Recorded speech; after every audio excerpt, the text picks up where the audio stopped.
Dr. Paul Elmer, and in this video session I'm going to introduce you to story work and some of the many ways that we develop and use storytelling in organisations.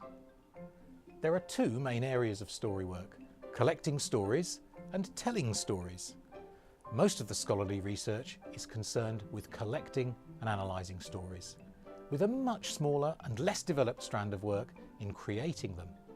The two sides very rarely join together. In fact, creating stories to achieve particular outcomes is often regarded with suspicion by researchers. The reason for this is transparency. When a story is told to us as a play or a novel, it's very clearly presented to us as a type of entertainment. But when those same practices spill over into our working lives, they're often seen as manipulative and perhaps even dangerous, with the potential to create trust or to destroy it. So, most of the time, our aim in using stories is to gain a deeper insight into organisations and the political and psychological realities they contain. We might use them to inform us how employees experience their working lives, how they experience organisations, how they experience processes such as organisational change, how they experience each other, maybe their managers, maybe their customers, maybe other employees. As listeners, we often find ourselves engaged in a form of anthropology, gathering stories, or sometimes a kind of psychoanalysis, trying to understand the deeper motivations and meanings in stories.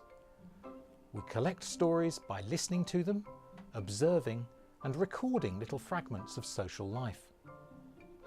We might go on to compare or classify those stories somehow, to discover patterns, or we might analyse and interpret them to create deeper meaning. But no matter what type of story work we want to do, it raises some important issues. There's the question of our purpose, and there is the question of our own competence. If we start with our purpose, why are we doing this? Do we want to understand others, interpret them, or influence them? The chances are there'll be a combination of motives in play, and depending on what you answer, you'll need to develop a particular set of skills and awarenesses, depending on your purpose. If you're gathering and interpreting stories, you'll need to develop competence in inquiring, observing and interpreting. How to develop each of these skills is covered in a separate video. So storytelling can become an advanced research skill. If we decide to act as co-creators or originators, perhaps to influence others, we'd better learn how to structure and perform storytelling ourselves.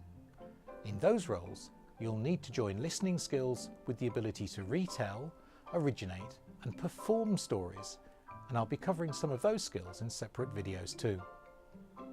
We can group all those skills together as something called story work.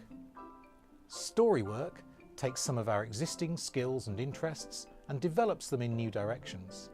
It might demand that we develop skills as analysts, researchers, participants and performers, and as a result we can find ourselves acting as consultants, as managers, as teachers and as guides.